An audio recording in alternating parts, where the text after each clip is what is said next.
And if you have any questions, you can reach out to us at info@thetanknyc.org. Now, no further ado, I'm going to introduce Director John Martin Green. Thank you.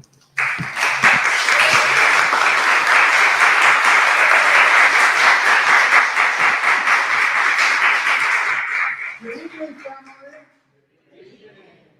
Welcome to the workshop concert reading of The Last Gatekeeper, an Afro-futuristic musical experience based on the research and writings of West African shaman and scholar Malidoma Patrice Somé. What can we tell you? We can tell you that this is going to be about 90 minutes without an intermission, and we have been privileged to work with some extraordinarily gifted artists for which we are quite grateful, and we hope you will enjoy the show, the concert reading, at the end of which, please note, in the lobby, there will be an opportunity for you to get a glimpse of some of the extended reality effects that we're working with. So everybody's familiar with 3D? That's old school. We have some extended reality goggles that you can view some of the effects that we are cultivating for the production. Also, about 10 minutes after the curtain goes down, for any of you who might be interested, we're going to do a talk back with some of the creative team. Yes? Yes. All right. Sit back, relax, and enjoy The Last Gatekeeper.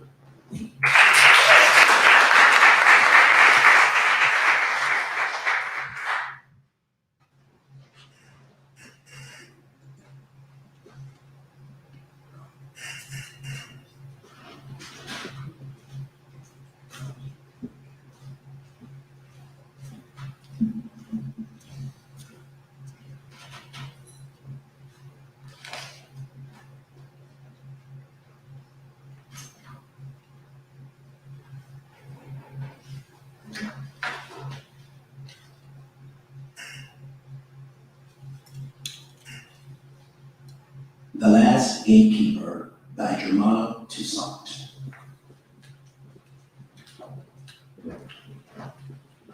Time, 2050. Place, a major city after the apocalypse. Act 1, Scene 1. Lights up on a dimly lit living area. There's a rusty metal sink with a pump, a small iron stove, and an old couch with a wooden table in front of it. There's a small metal box on the table. 2 cloth sheets are being used for window curtains, which are slightly drawn, with a little moonlight showing through. The sky above the set acts as a character. It changes with the action within the scene. There's a small altar in the back of the living area. On the altar are candles, stones, sticks, glass jars filled with various powders, and a small tin bowl. Adisa walks into the living area wearing a long purple robe. She approaches the altar. She mutters some words to herself, then takes a match and lights a large lavender candle. One by one, the other candles on the altar light themselves. Adisa pours libations in the tin bowl on the altar. She begins to move to the music. As the music intensifies, so do the flames of each candle. Adisa takes a cigar out of her pocket and bends down to light one of the candles. She takes a puff and blows a long stream of smoke into the air. Prepare my heart, open my eyes, lift my soul beyond the skies. Keep me tender,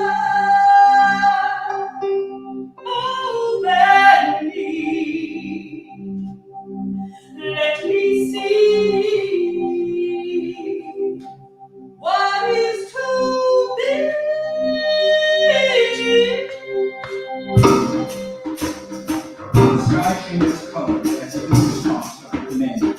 Adhesive cloud of smoke moves through a portal of white light. Images of war, torture, and starvation appear before the gaze. The last image is a little black woman standing alone, surrounded by a crowd.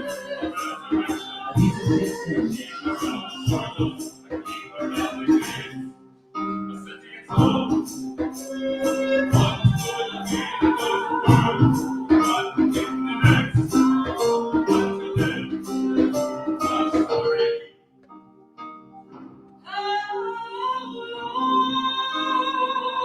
Will these things be?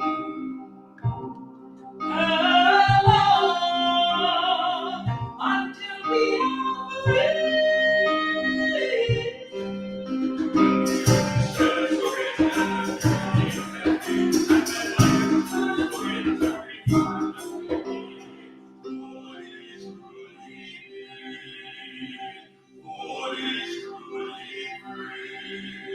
The images, spirits, and music begin to fade.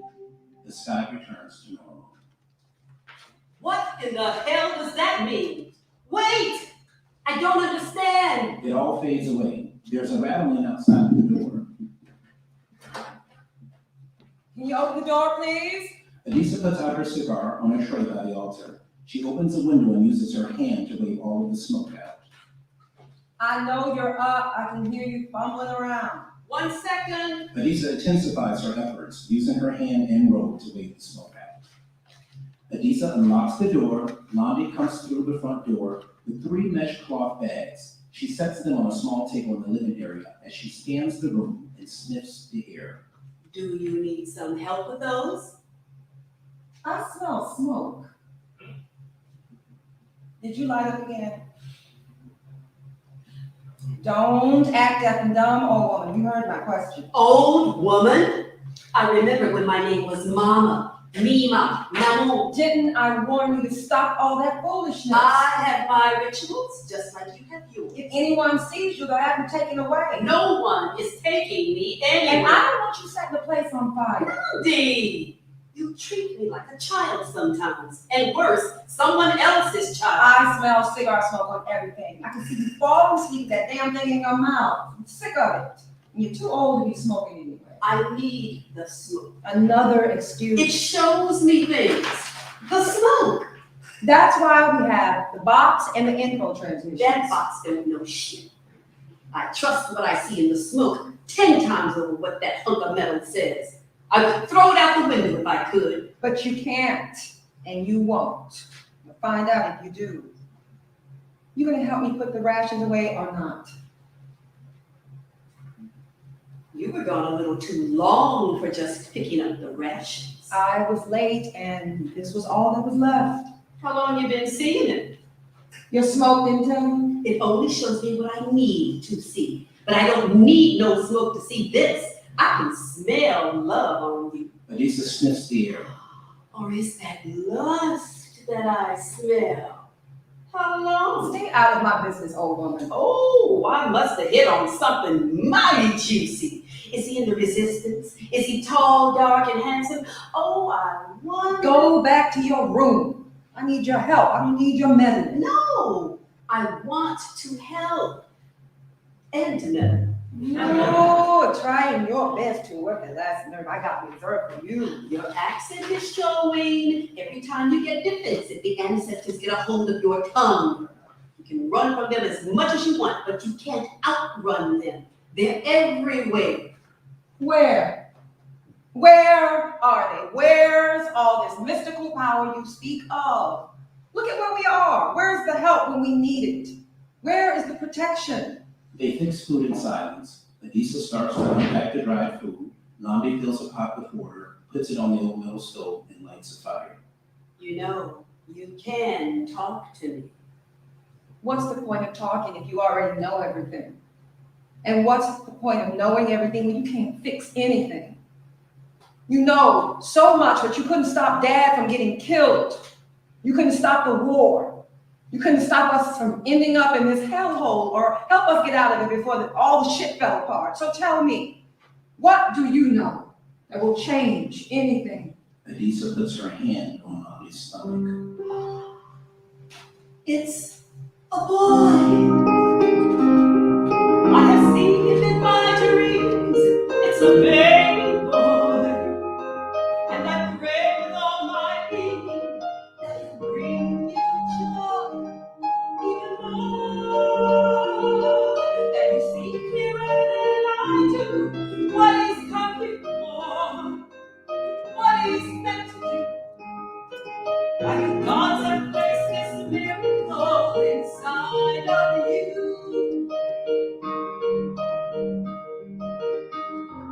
And in time, you will see that this child was meant to be. It's a boy. Be careful of the mutual inside.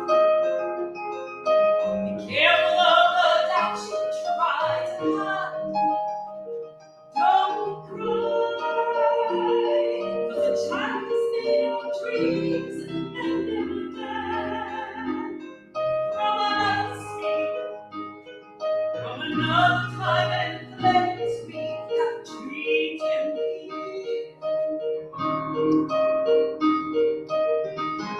And in time, you will see that this child was meant to be. It's a boy. It's a boy. It's a boy.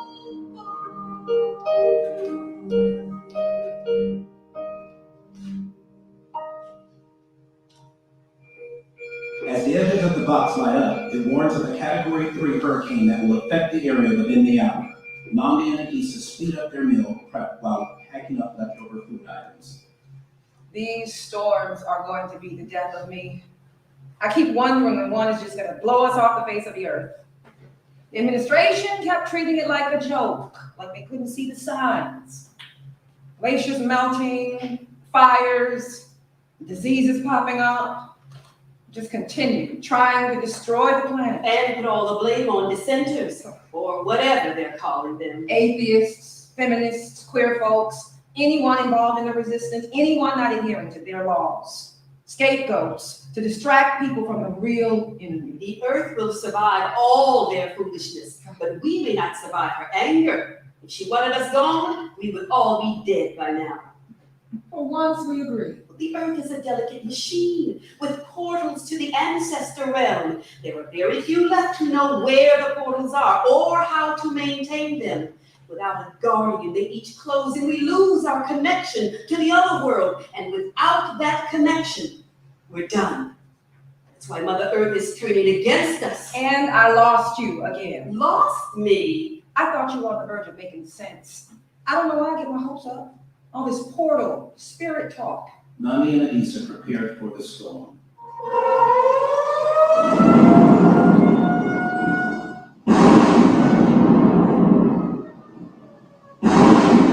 I hate this. Nerves are a wreck. I feel like each storm is going to be the last one, the one that takes us out. No storm is going to take us out when we have lunatics in the administration trying to set the world on fire. If we survive one, we might get taken out by the other. Mom, I'm not having this baby. Now you're talking out of your head. I can't bring an innocent life into this world to suffer. This child is a gift. I wouldn't know how to raise a child in You this. won't have to raise him alone. I don't know what'll happen tonight or in the next few days or years, and nothing you say or see has ever been comforting. Just myths and legends. I live in reality, and my reality feels like hell right now. And that's what he would be born into. Hell. Namdi sits in the middle of the floor and holds herself. Adisa sits beside her and puts her arm around her. We still stay hopeful, breathe deeply, remember. We still stay hopeful, breathe deeply, remember. I'm scared. Be still, breathe deeply. I will stay hopeful. I'll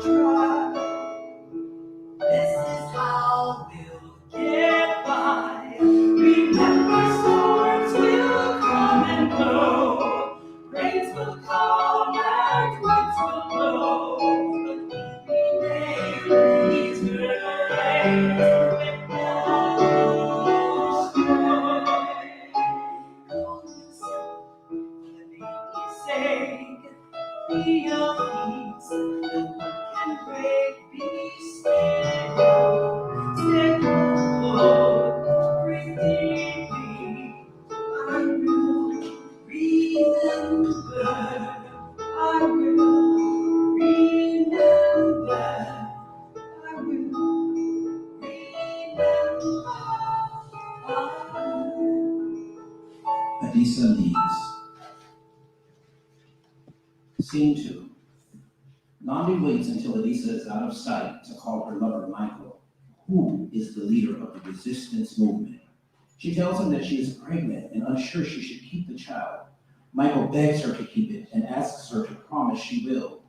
After she declines to make this promise, Michael's hub is attacked by administration soldiers. Nandi loses her connection to Michael. She panics.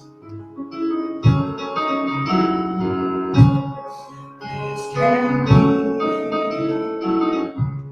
What have I done?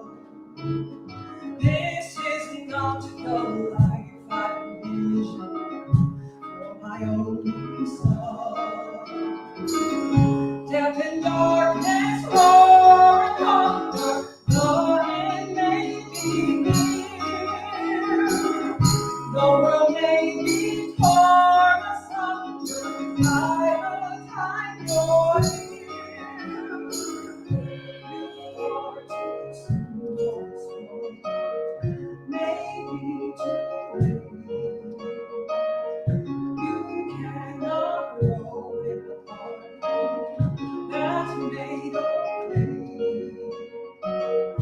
I cannot grant you to enter this world through me. I cannot promise someday you may not see. Living life,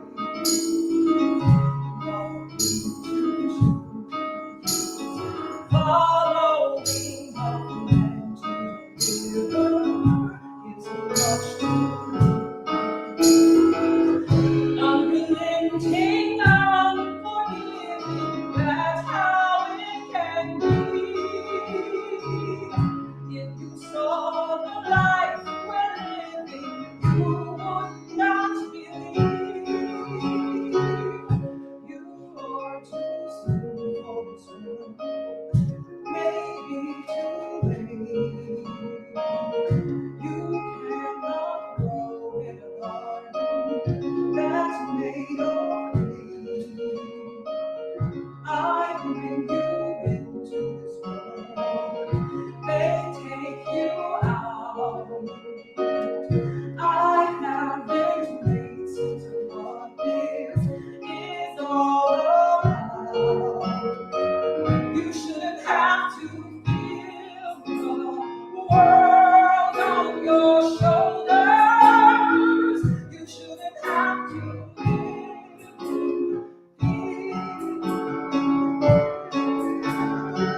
You should be free to live your life with no borders. I wish I knew you would be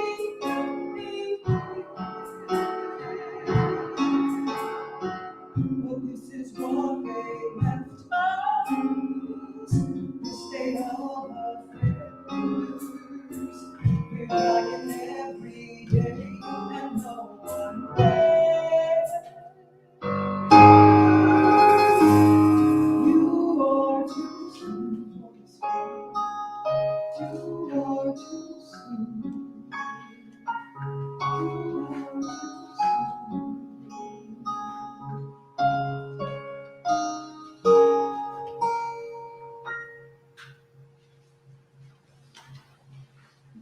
Scene 3.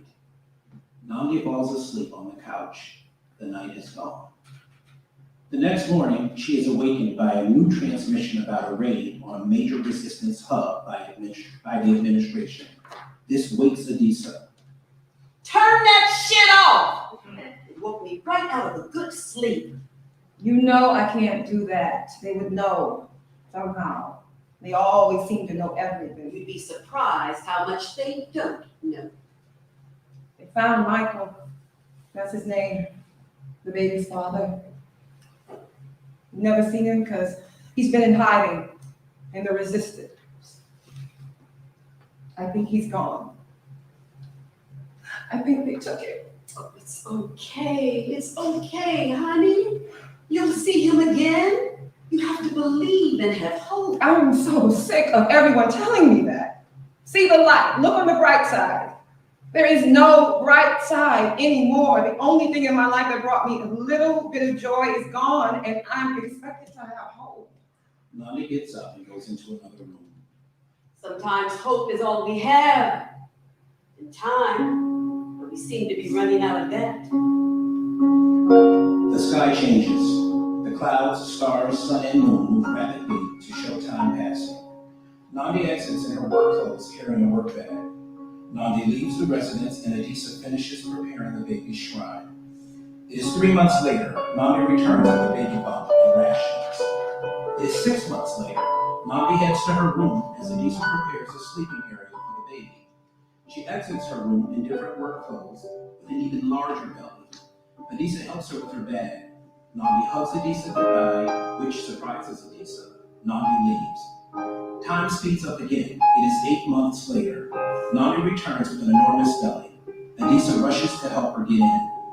Nandi heads to her room and Adisa meditates in front of the baby shrine. Nandi exits her room in a large gown. She waddles to the couch. You know, even bad news would be better than nothing. Everyone's too afraid to talk. He could be in hiding, being held captive. He could be dead, but not knowing is killing me. Don't work yourself up. All that stress isn't good for you now. The box lights up, warning of a Category 4 hurricane headed towards the area. Category 4. Nandi starts to get up to prepare the residence, but has a contraction and sits back down. Adisa motions for her to stay seated and breathe. Adisa uses all her strength to move a table in front of the door. She goes to prepare the windows, but Nandi has another contraction. Adisa runs to her. How far apart? I don't know, I wasn't counting. Nandi has another contraction and grabs Adisa's hand. I think this is it. It could just be. I can't have this baby now, I can't. We have to call someone. Who can we call now? If the baby is coming now, the baby is coming now. No! Adisa props a hand mesh pillow under Nandi, then runs to the sink and fills a pot with water and sets it close to Nandi. Adisa takes off Nandi's slippers and undergarments. She glances between her legs. This baby is coming. Ancestors, be with us now. Help him to come to us unharmed.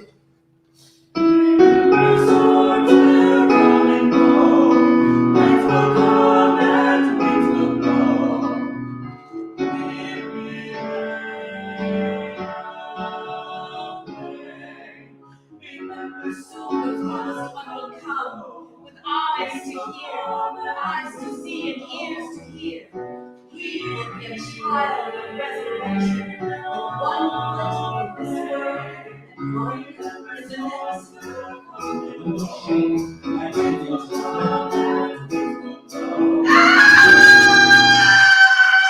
everything stops. A portal opens, showing the same image of a black boy surrounded by a golden light. The light moves throughout the living space and eventually lands on the baby. Adisa understands the vision. A spirit showed me in a dream there would be someone they would use to bring a peace that could not be undone. He'd bring a light, he'd show the way and make us understand. Though chained, we hold the keys and freedoms in our hands. He'd have a guide, he'd have an elder to show him the way. I didn't know I would live long enough to see this day. And even less than this would be part of my destiny. Why did the ancestors choose me? The world will be as it was before. It's so true to me to know that I'm holding you. This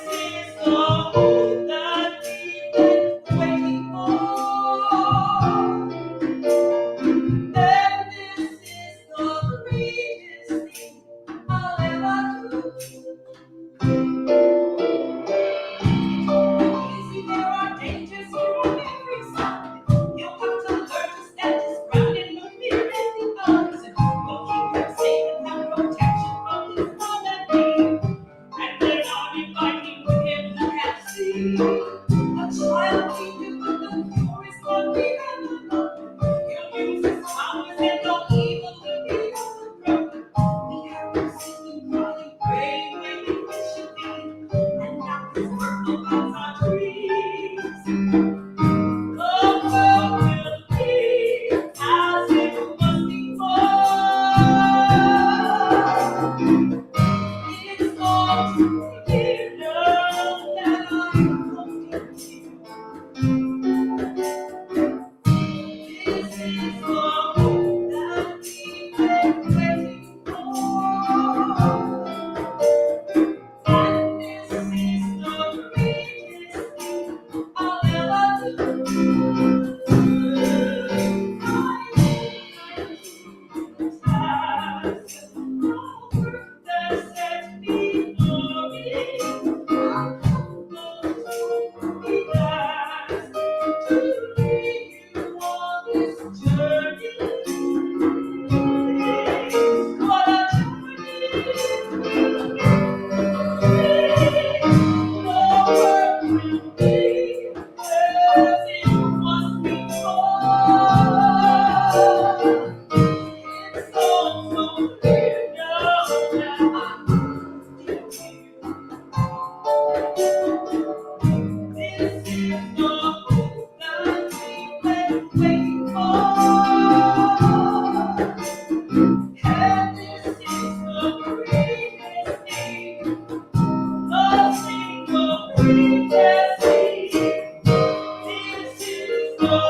Clean pool. Elisa and Namdi are cleaning the residence with young Soku, now 9 years old. There are some things you should know. There are places you're not able to go. Things you cannot do, a certain way to be. Things you should pretend you don't see. I want to see you laugh. I want to see you be free and silly and play and test and push boundaries. I want you to break the mold and confuse the mold makers. I want you to feel the magic and mystery of being a black boy. There are some things you should know.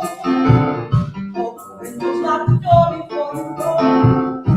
Safety is the key, just lean into the norm. Take shelter in the midst of the storm. Yet, we'll continue to pray our prayers, summoning angels and ancestors to walk beside you, because you are special.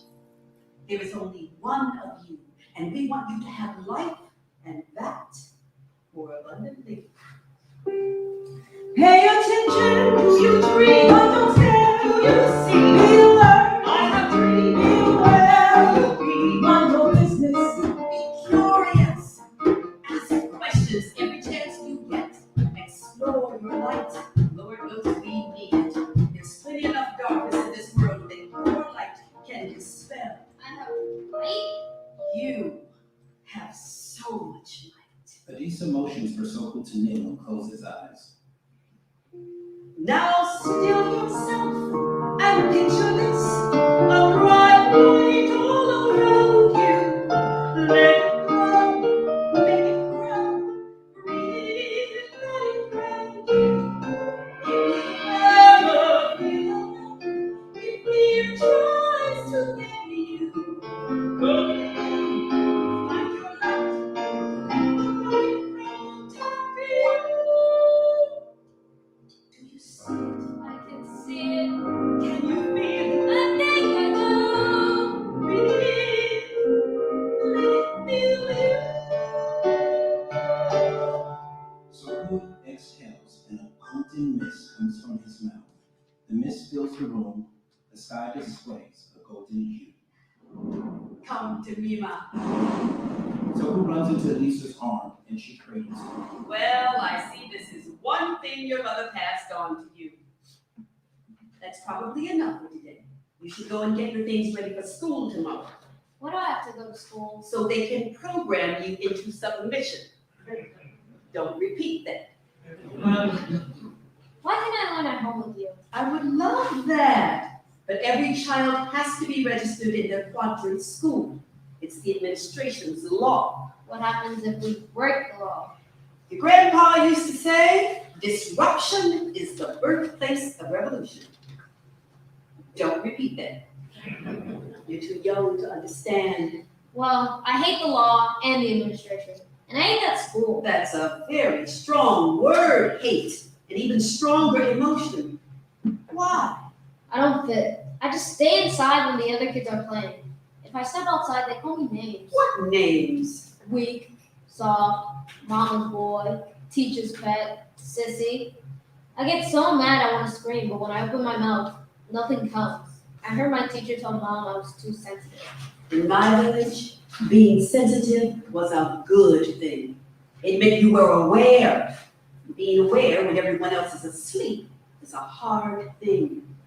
You're different, so cool. And they aren't used to that. So they make fun of you to make themselves more comfortable. It's a weakness that most humans have. I don't want to be different. So it's hard to see now, but it's so important that you are. The world needs you to be. You'll understand one day. Now off to your room. So who begins to head out? Back to Adisa. Oh my! Oya is upset tonight. Who is Moya? One not to be messed with. She's an Orisha, goddess of storms, a Yoruban goddess from the West Africa where Mima is from. There are gods and goddesses you've never heard of. They all work together to create this world. How did they create the world? The images of Adisa's story come to life before you. A long time ago, Oludumare, the supreme god, sent his sons and daughters to create the world. There was Owatala, lord of the sky, Ogun, the god of war, Shango, god of thunder, and Oshun, goddess of water, love, sensitivity, and beauty. Adisa drapes Soku in one of her colorful fabrics. Soku fashions himself a dress. One of the gods told the others they really didn't need Oshun. She overheard this and decided to leave them to try and create the world without her. She went and sat on the moon, admiring her own beauty and powdering her face.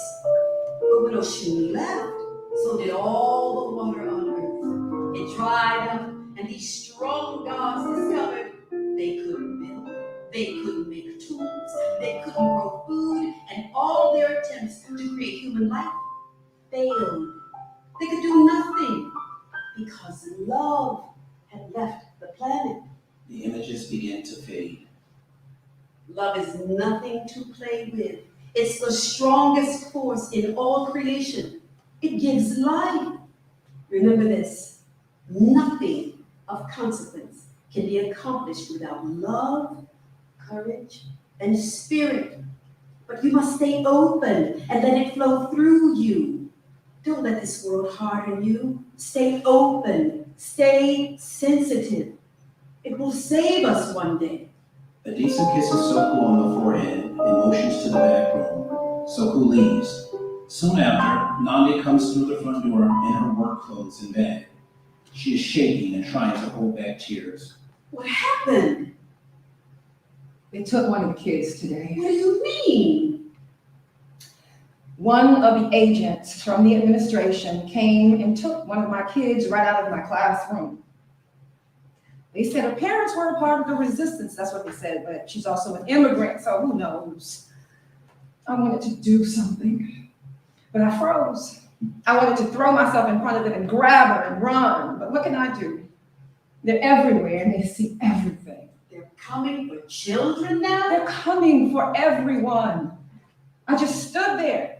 I felt so helpless. My classroom isn't safe anymore. What am I supposed to tell my students tomorrow? Ancestors be with us. If the ancestors could allow all this to happen, they're either asleep, dead, or non-existent. This isn't the time to dismiss them. You should look to them for guidance now. How else can we survive? Just then, Soku comes out with a head wrap, a makeshift dress fashioned from Medusa's cloth, and a broom for a staff. Behold my wonder. I command storms. I am Oya, goddess of the wind. Oh, look at who we have here. Our fearsome little Oya, lady of the storm, queen of the wind and rain. Soku commands the elements with his staff. Take that off. Take it off now. Nandi, he's just playing around. Relax. Take it But off. I wanted to tell you the story. Get to bed. And I don't want to see you in that again, ever. Do you hear me? Do you hear me? Yes. Go. Soku runs out of the living area to his room. What has gotten into you? What has gotten into you? Is this what you have him doing all day when I'm away? If it is, so what? It stops today. He's already drawing too much attention at that school as it is. He needs to learn to blend in. He needs to be himself. Blending in is exactly what they want. Yes, and that's exactly what he's going to do.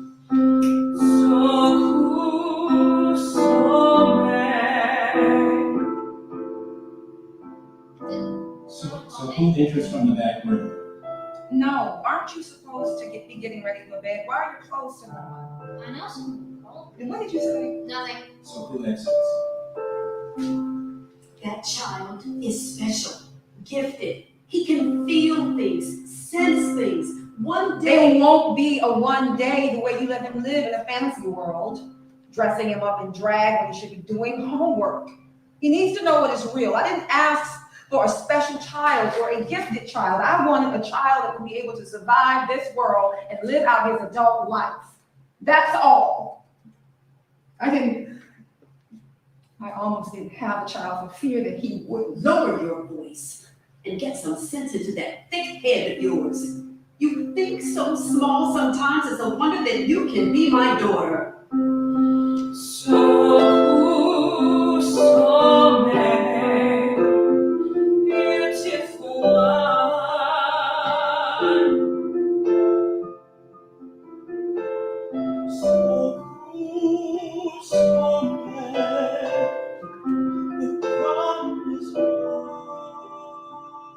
Soku sticks his head in from the back room. Okay, now I know someone called me. Honey, no one called you. You should be in bed. Go on now, off to bed. Oh my god, really? I keep hearing it. You talking back? No. Soku exits to his room. Nandi, you can be scared and teach him about all the things he can't do and can't be, but I'm going to at least try to give him a running chance at being what he was meant to be. You're going to give him a chance? I'm his mother. Then act like it. I'm only going to say this once. You stay out of my son's head, boy. Nami makes her way to her room. Anissa lays on the couch in the living area and sleeps. A spotlight rises on Soku, who has been eavesdropping.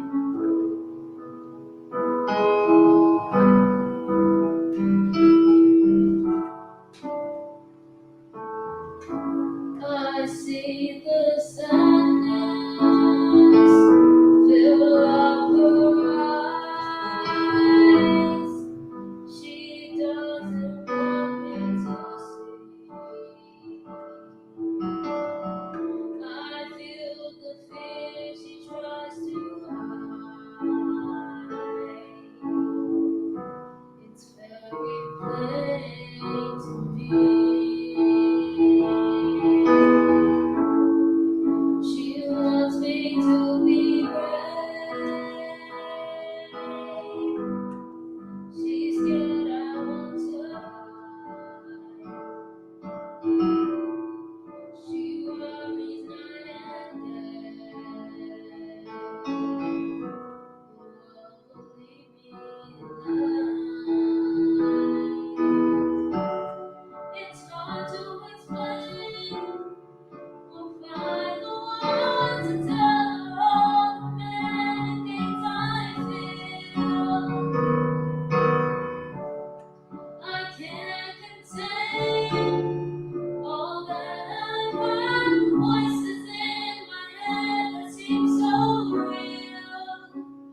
here. Take a breath. Next time they call your name, say, my ears are open, I'm ready to hear. I'll stay and listen. I have no fear. Don't be afraid. Trust me out. So Ku enters his room and gets into his bed. He tries to sleep.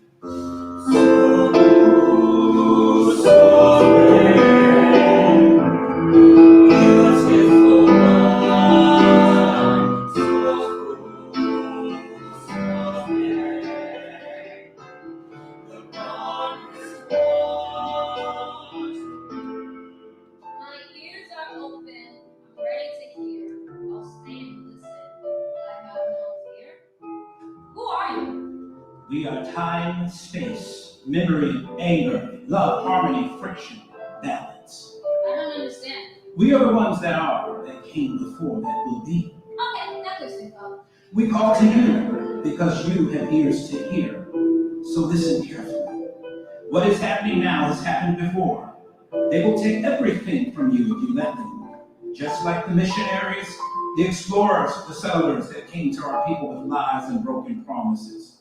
They ridiculed our beliefs, turned our gods into foolish myths and our practices into wild superstitions. There will come a day when you will stand before them and they will tremble. Far beyond your fear, past your anger, are the keys to the kingdom. When you reach deep inside, you will find them. Gifts so brilliant, they will blind the vultures that have ravished this world. If you fail, see the future that awaits us. A portal of white light opens with images of war, torture, and starvation. The last image is of Soku standing alone, surrounded by golden light. As Soku takes in what he sees, Nandi and Adisa wake and enter the main living space. 2 administration agents yell for them to open the door. Nandi lets them in against Adisa's wishes. Nandi slowly opens the door. Immediately, 3 agents of the administration barge in. They question Nandi about her involvement with Michael, the head of the resistance. They try to take Nandi as Soku walks in. He screams for them to stop. Suddenly, the golden mist surrounds Soku. He closes his eyes. When he opens them, they are blinding bright lights. The agents draw their guns, but they're shaken with fear. The chorus of spirits speak and sing through Soku. They lied to you. Told you you were the finest thing ever created. That your thoughts were divine and your word law. Told you you will never have anything unless you take it. That there is no such thing as thievery because everything is owed to you. There is no rape because your desire is pure. Your thirst for flesh justified. There is no torture, just correction. There is no God but you, and you believe them. You soaked it up into your skin like sweat and dirt. You didn't need a God because you were God. They lied to you. But the truth about a lie is that it will always die, while the truth remains. It's a flame that cannot be destroyed. An eternal flame that cannot be destroyed. Tell your leaders they're ready for that. When the earth and the heavens and the spirit is set. Fully, truly, be fully, truly, free.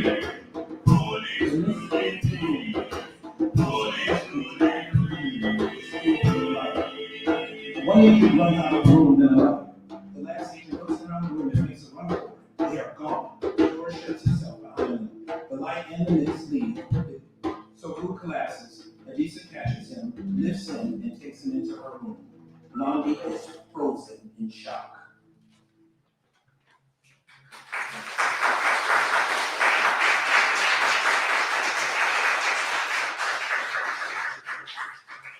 Scene 5. Nandi is packing in the main living area while Adisa cooks. So Ku enters from the back room looking exhausted. Adisa guides him to his bowl of food. He eats. Nandi stops packing. So cool. Say something. Why do we only eat porridge? Can we have something that tastes good? Let the child eat. Why are you packing? Are we leaving? Of course we're leaving. And where will we go? As far away from here as we can, as fast as we can. I found a temporary space right outside of quadrant 10.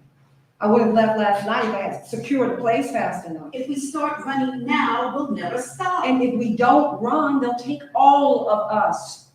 They're coming back. Do you not understand this?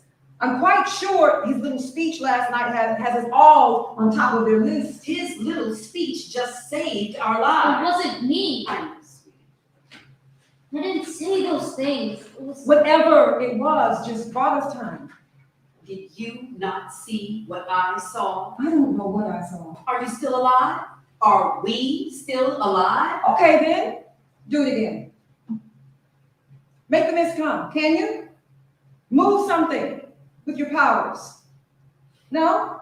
Nothing? I told you I didn't do it. It was If he can't do whatever that was again, we need to leave now. Finish it, please. Stop that kind of talk in front of him. He needs to know there are consequences. Go play in your room. So who Go. goes to his room? I don't claim to know everything that will happen, but I believe what I was shown. I believe in spirit. Yes, I believe in the miraculous. We would be in jail or dead without it. I would maybe be in jail, but now I'll be for sure be dead. Maybe all of us. Once they take you, you don't come back. Maria, who used to stay down the road, her daughter started spouting off at the mouth about equal treatment and human rights, and they took her just like that. People disappear when they're too loud, too visible. 6 years and no one has seen her. Or Charlotte's son, who decided he was sick of hiding and abandoned his administrative assigned work outfit for one that made him feel like himself. He paraded around with his homemade rainbow-colored robe as a sign of protest.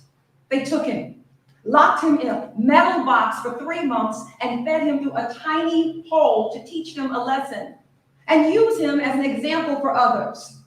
He will never be the same. It will not be me. It will not be my son. And if you're smart, you'll make damn sure it isn't you. There is knocking at the door. Nandi and Adisa freeze. The knocking turns to banging. Realizing it's the administration agents, Adisa tries to stall while Nandi and Soku escape out the back. There's a loud crash from the back room. The agents break open the front door. 2 other agents march Nandi and Soku from the back room. They are surrounded.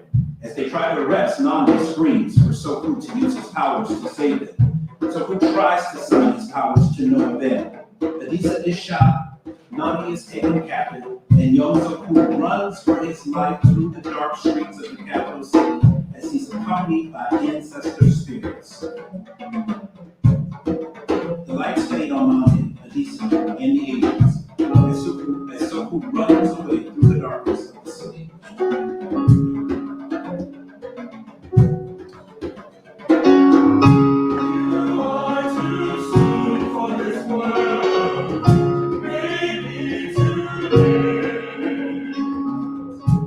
Your journey was never going to be easy, Soku, but that is the contract you made before your birth, before you came into this world.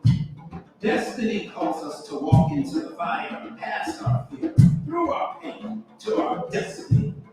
Those with a great destiny endure great pain.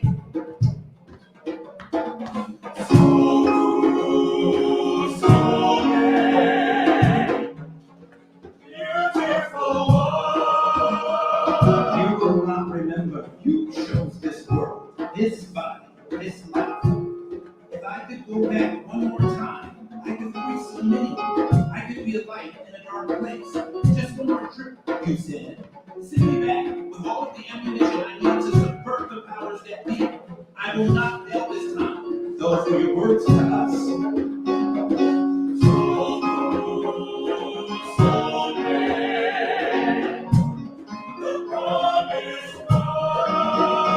You would make the ultimate sacrifice because this world needs you.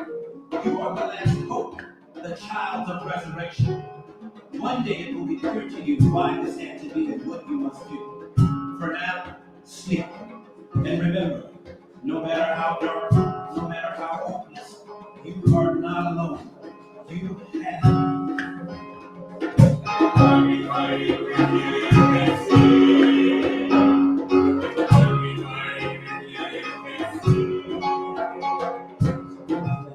And breath, give out.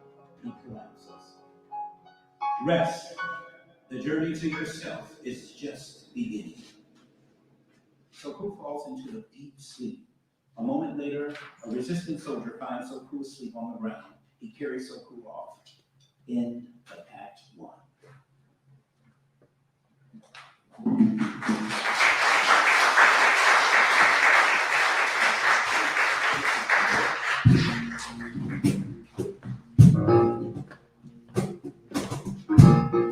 Act 2.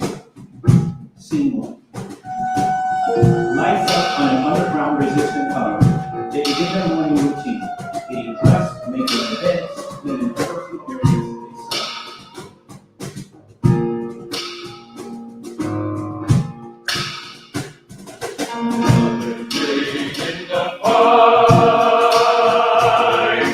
Can't tell if it's day or night. The air is set as barely light.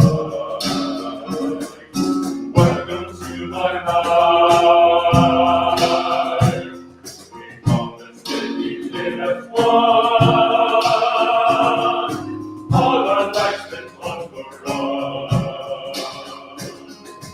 Every day under the sun. Belonging to no one. I'm there to be found every minute, every hour, every day in the underground.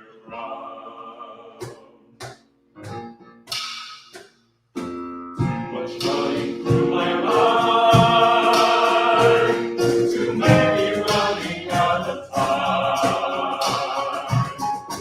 Every one of us is blind. Every listener in line. Isn't that what's waiting for?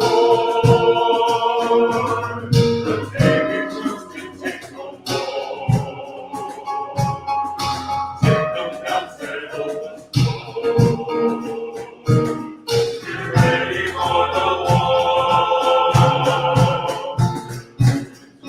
To be found every minute, every hour, every day in the underground. This is the life you choose when there's nothing left to lose and you're not afraid to die. We live outside the law, 'cause we're married to the cause as we kiss the world goodbye.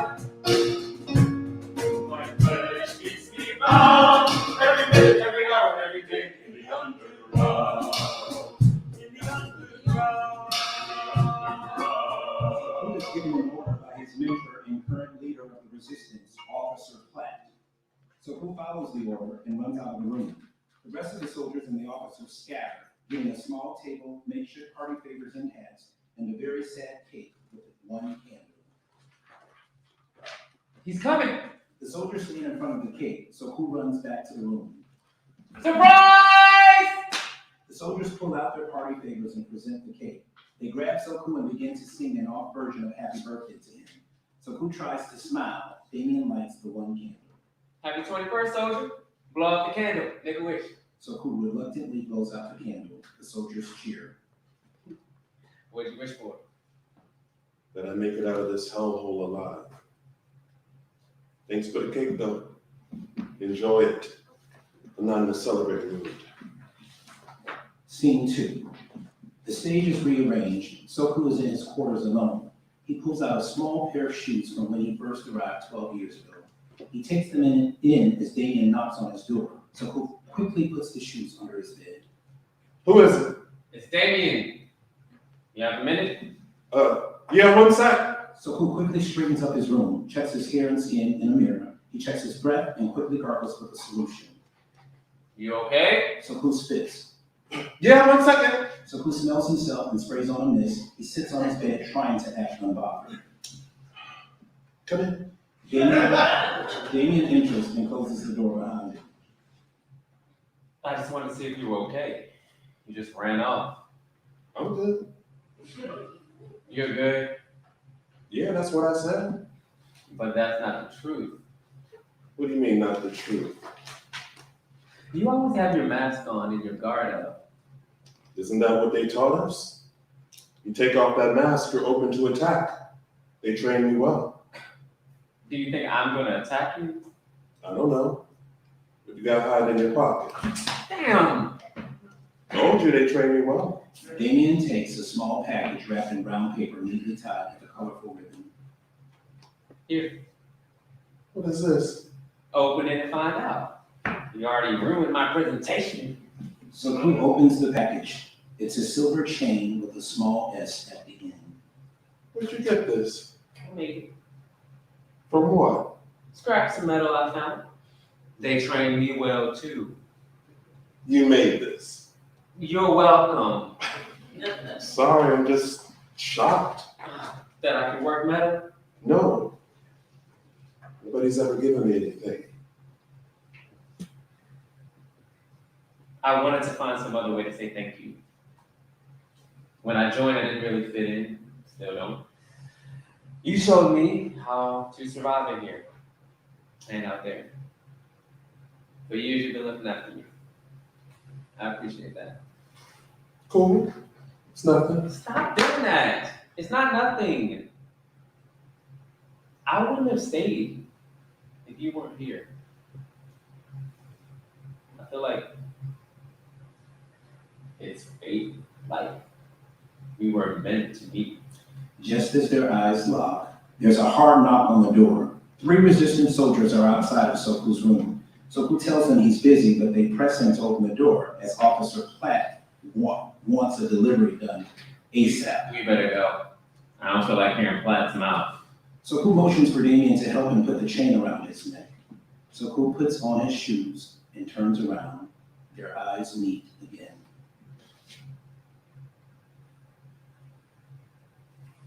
Let's get on you. Soku tries to hide his smirk. They both head out and are met by 3 soldiers. The soldier takes in Damien and Soku. They begin teasing and making sexually suggestive jokes about the two. Soku grabs one of the soldiers and effortlessly picks him up and pins him to the wall. The soldier tries to free himself, but Soku's strength overpowers him. The 2 other soldiers beg Soku to stop, assuring him they were just joking. Let me take you right to the fucking punchline then. A 3rd-year soldier tries to come at me and gets his damn neck broken. Everybody laughs. He lets the soldier fall to the floor. Everybody fucking laugh. Cause it's funny, right? Laugh. It's so cool. It's fine. Let's just head out. I want to get this over with. The soldiers head out ahead of Damien and Soku. Scene 3. Damien and Soku are in the West Tunnel, a concrete room with several racks of guns, ammo, and other artillery. They begin to pack up supplies. Where does all that come from? I'm supposed to know what that means? Oh, what? Anger. Why are you always trying to figure me out? Everybody in here angry about something. Not like you. You barely smile or laugh or joke. What the hell we got to smile or laugh or joke about? You seen where we are? I'm here too. I'm going to be here for the foreseeable future. It's like, you had one of these grenades. Like, no one can get too close to you. Definitely no one can touch you for fear you'll explode and destroy everyone in the vicinity. I guess your anger makes you fearless, makes you a good soldier, but what happens when you're not a soldier anymore? I'll worry about that when there's nothing to fight. It may not look like it now, but I feel like one day there won't be anything to fight. It may even happen in our lifetime. But who will you be when that day comes? Will you still be a grenade ready to explode? Will anyone be able to get close to you? Why do you talk like that? A grenade ready to explode? I'm just Soku. Plain and simple. I'm a fucking soldier, that's it. No, not today, no. I'm sorry, I was just, Not you. are you okay? What's going on with you? Stop it. Stop what? Who are you talking to? You wouldn't understand. Make me understand. Damien places his hand on Soku's back. The chanting stops. Soku calms down. Everybody I ever loved was taken from me by the administration.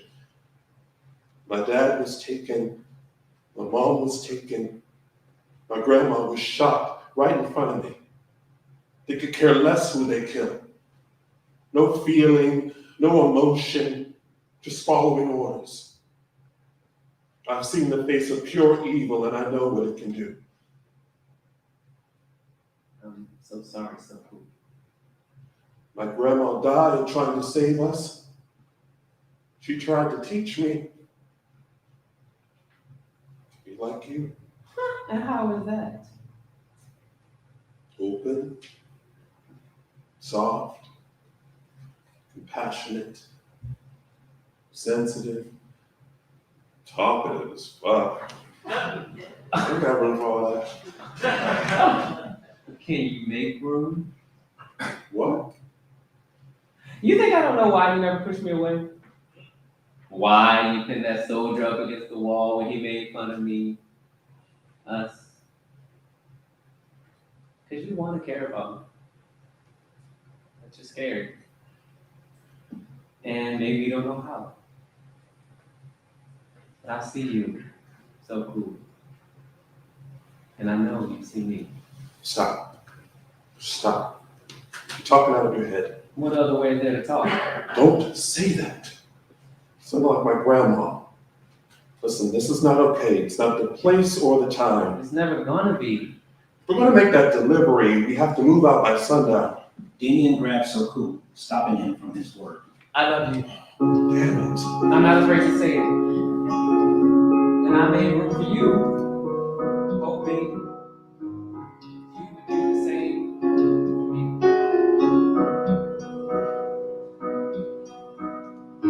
You seem to be a mystery, and yet I wonder what's going on in your mind. Your guard is up, the doors are closed, the walls are high, but I'm ready to climb. I want to be your castle, beyond what you show me. I want to see all the pain you try to hide. I want to melt all this away. I want to see what's inside. You can trust me. Show me your light.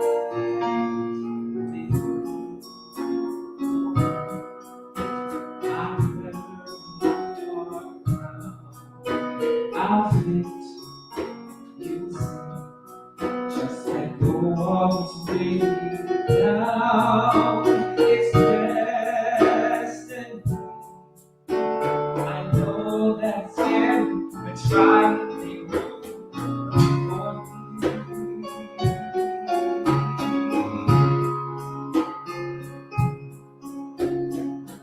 Heaven knows the voice alone keeps me from dead when I don't know what to do.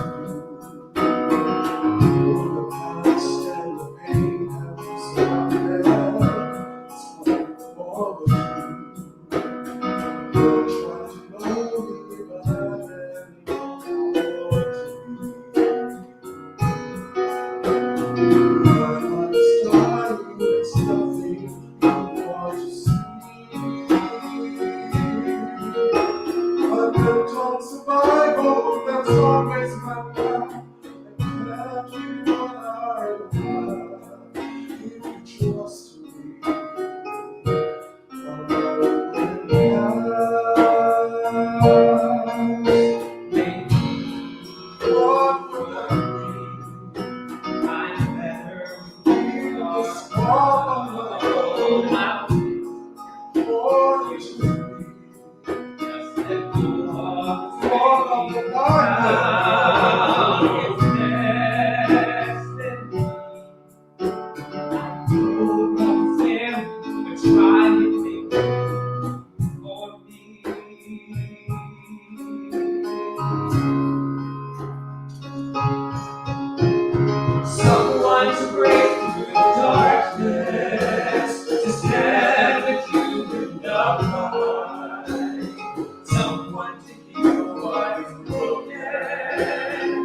runs into to warn Soku and Damien that the administration has found their hub and attacked. Soku begins grabbing ammunition. He hands a weapon to both Damien and Officer Platt. They have a moment realizing they all must fight and that it could be their last. For the resistance! Scene 4. They all grab weapons and run out into the general assembly area. The space opens up to a full-on battle between the resistance soldiers and administration agents. Soku loses Damien and Officer Platt in the madness of the battle. Soku hears the voice of the decent. Remember, no matter how dark, no matter how hopeless things seem, you are not alone. You have an army fighting with you. You can't see. There is an army fighting, fighting, fighting. There is an army fighting, fighting, fighting. There is an army fighting, fighting, fighting.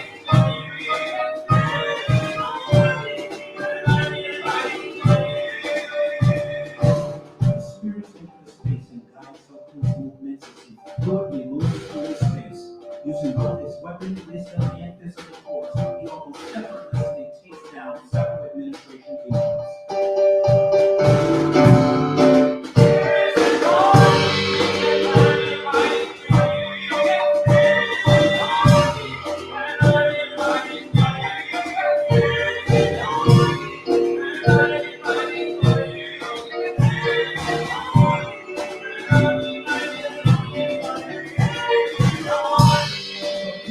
Agility is still giving the upper hand. He finishes his opponent. The battle is over. The resistance has won. There is smoke, dust, bodies, and wreckage everywhere. Soku starts searching desperately for Damien. He turns over every slain soldier. Damien! Damien! Yell if you can hear me! 2 resistance soldiers carry Damien in from another area. He is barely alive. Soku notices and takes Damien from them. The soldiers clear off the space and Soku lays him down. One of the soldiers runs off and comes back with medical supplies. Hey, you're hurt pretty bad, but you're gonna be okay. You understand me? Don't talk. We're gonna be okay.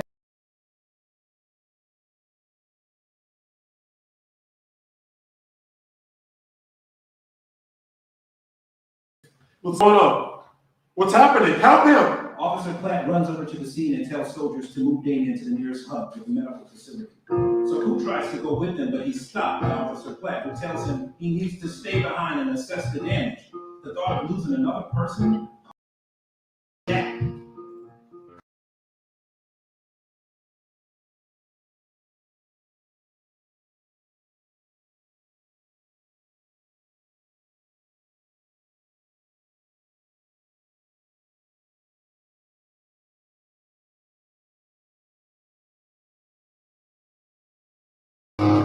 Oh, running from this life. I'll give them all myself tonight. And I, this will be my destiny.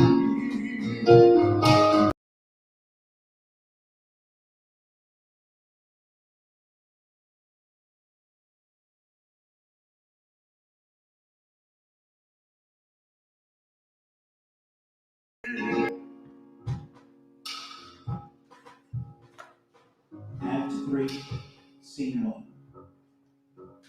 The stage opens on the administration headquarters, a large, intimidating Gothic-style building. A storm begins to brew as Soku walks up to the building. The administration soldiers approach Soku, warning that they will open fire if he comes any further. I'm through running. I'm through hiding. I'm through crying. I'm through watching people die. You took everything from me. Took both of my parents, my grandma, people I loved. And today, you took the only person left that loved me. And I didn't get a chance to love him back. So I don't have nothing else to hide. As administration agents give Soku another warning, he opens his jacket, showing that he's loaded with explosives. People a level above the stage peer through windows and doors to watch the showdown. You think they believe you care about their safety? You force them to live in rundown cages. Tell them what they can eat, what they can wear, what they can believe, what they're allowed to learn. Monitor them. Take away their rights, their identity, and then punish them for having a mind of their own. One man braves the darkness by walking in his light. One man goes before us and stands for what is right. An administration agent closes in, so who grabs one of the explosives and turns in his direction. Don't fuck with me. I swear to God, I'll light this place up. The agent freezes. You have these people scared for their lives. That's the only reason they don't fight back. Intimidation, harassment, and torture. That's your game. You single people out to use as examples. Well, let me be an example of what resistance looks like.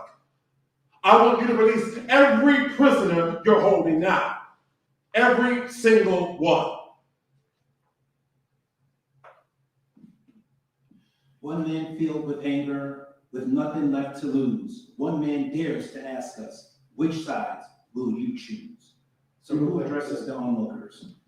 You let them reduce you to nothing. As long as you keep running, they'll keep chasing you. As long as you stay silent, they'll keep speaking for you, teaching your kids a made-up history, making them afraid to challenge something they know is a lie. I shouldn't be the only one standing here. I shouldn't be the only one willing to die to free someone else. Is anyone going to stand with me? One man seeks to challenge the only life we've known. One man stands to tell us to take freedom for our own.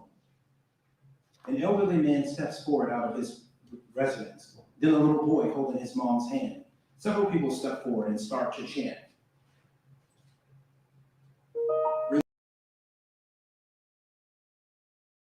As the chanting intensifies, Soku turns to take in the crowd. When he loses focus, one of the admin agents aims at Soku and shoots him in the neck.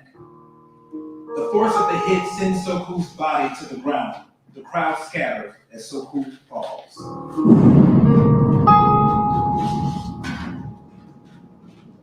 Scene 2.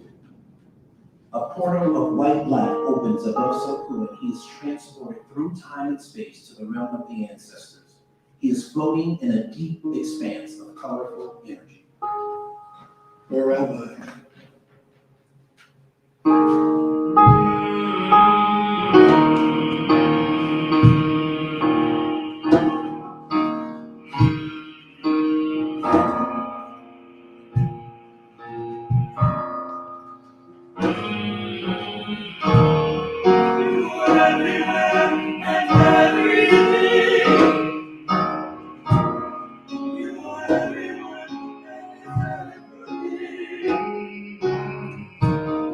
You are everywhere.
We've seen you live as you planned. Where's my mom? Where's Nandi? She's not.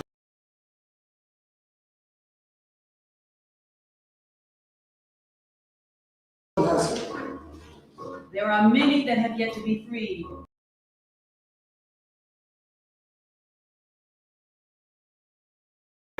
Fighting alone. Where were you all those years I spent underground? I told you when you were young, your gift lies in your sensitivity. But you became hard and cut off access to the gates, to this realm, to the power of this realm, and most devastatingly, to your own power. Adisa opens a portal that shows the crowd yelling at the administration agents. They begin to throw things. The agents prepare to respond, but they are also in shock. But your death has sparked the revolution, as was prophesied. And your resurrection will usher in an era of peace that hasn't been for 1,000 years. My resurrection? You must be reborn, sent back. You knew you would forget who you were, who you are. We are here to remind you.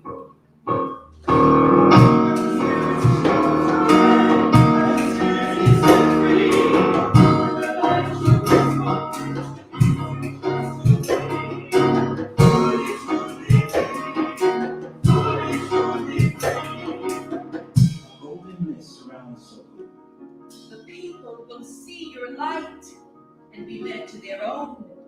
They will see your courage and be emboldened. This last revolution will be contagious. It will spread across the world. And after these things, there will be a peace that will surpass all understanding. You have the keys, Soku. You can open portals and access the power of this realm. You can help create the balance.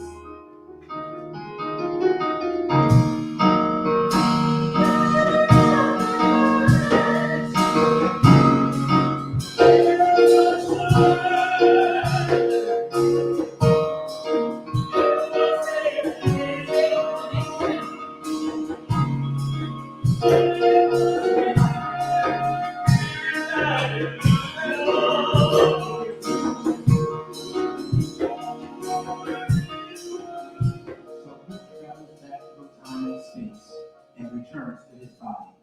He opens his eyes and stands. The administration agents and the remaining crowd members are in shock. One of the agents runs off, then another. One agent grabs his gun and aims it at Soku. Soku lifts his head to the sky and whispers to his ancestors. The S on his chain begins to glow. As the agent shoots, a purple mist emanates from the gun. Another agent shoots his gun and a golden mist is released. One after the other, the agent's guns emanates mists of various colors. A grenade is thrown at Soku, but once in the air, it bursts and transforms into colorful bright lights that flutter away.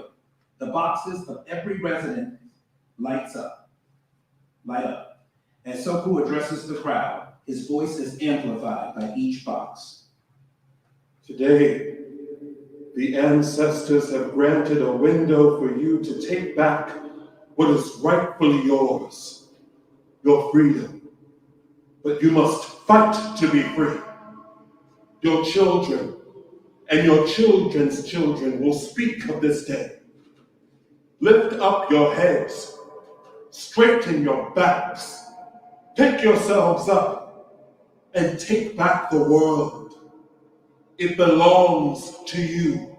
The administration agents begin to scatter. The people begin to fight with whatever physical objects they can find, but they are not as skilled as the agents. Suddenly, the resistance soldiers arrive and join the fight. What took you so long? Release all prisoners. Soku and the resistance soldiers rush into the administration headquarters as the crowd begins to get the upper hand on the admin agents. Several agents flee, and those that are left are defeated. The resistance soldiers escort several prisoners out of the headquarters to be reunited with their families. One last prisoner is escorted out by one of the resistance soldiers. Soku looks up and recognizes a feeble tattered Nandi. It can't be. Like you were dead. I nearly was. Never thought I'd make it out alive. I was never going to stop. I could only hope you would be as stubborn as me.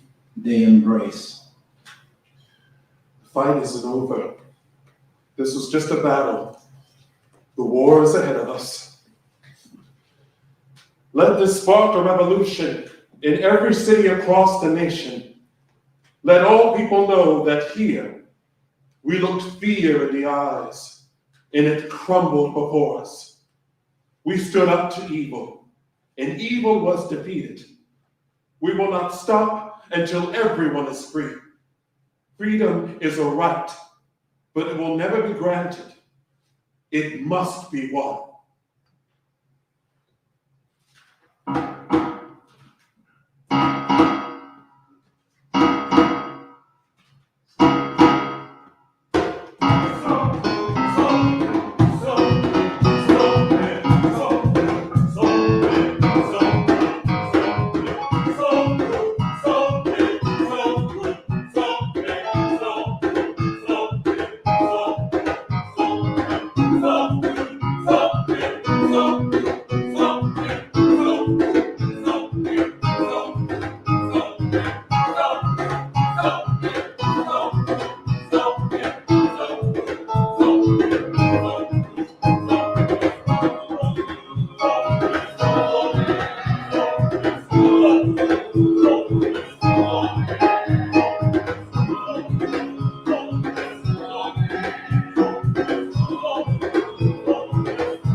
Scene 3.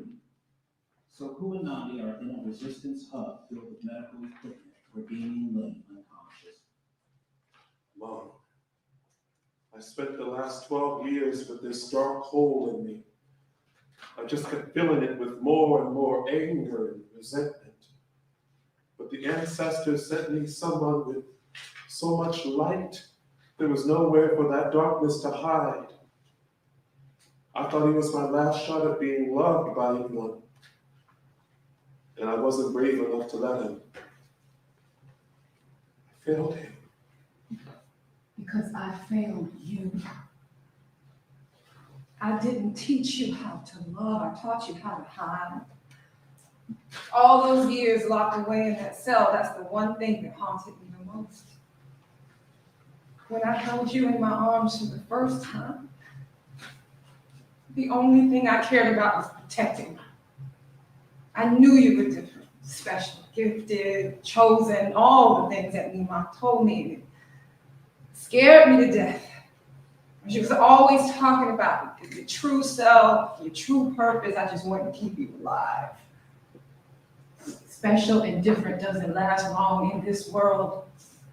I tried to keep you as far from it as I could, but you proved me wrong. I've seen what you can do, and I regret not believing you, not letting you be you, not trusting the ancestors, not saying I love you enough. Your love's so cool. I love you. Your grandmother loved you, your father loved you, even though he never got to see you, and I'm sure this young man loves you too. You love him? I do. Did you tell him? I didn't. Tell him now. So who kneels next to Damien? I didn't mean to take you for granted. I never thought anything would happen to you. I thought I would always be there to protect you. I never expected to be here, seeing you like this. If you can hear me, I love you too, Damien. I want you back in my life, and I'm not giving up on you. So who grabs Damien's hand? I need you to fight through the darkness. Come stand with me in the light. The world that we knew was so broken, together we'll make it alright. Alright.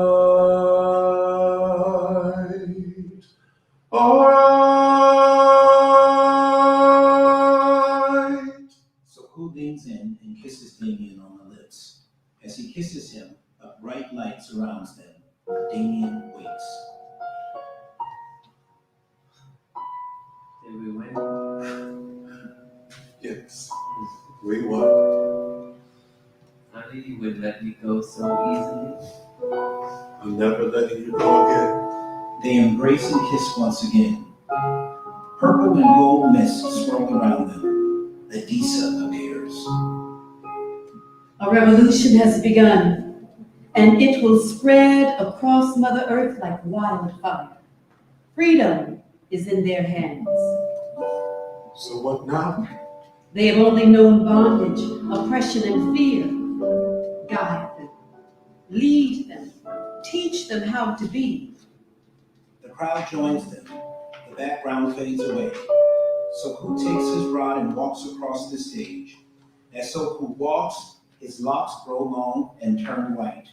He is adorned with a robe of many colors. His rod becomes his staff. The sky clears to show a bright sun. There are birds singing and children playing. There is peace.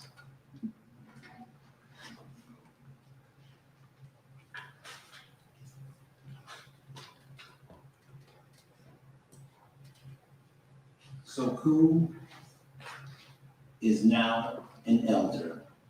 He sits atop a hill, facing away from the audience. He has completed his journey. The end.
Oh, there's an after party.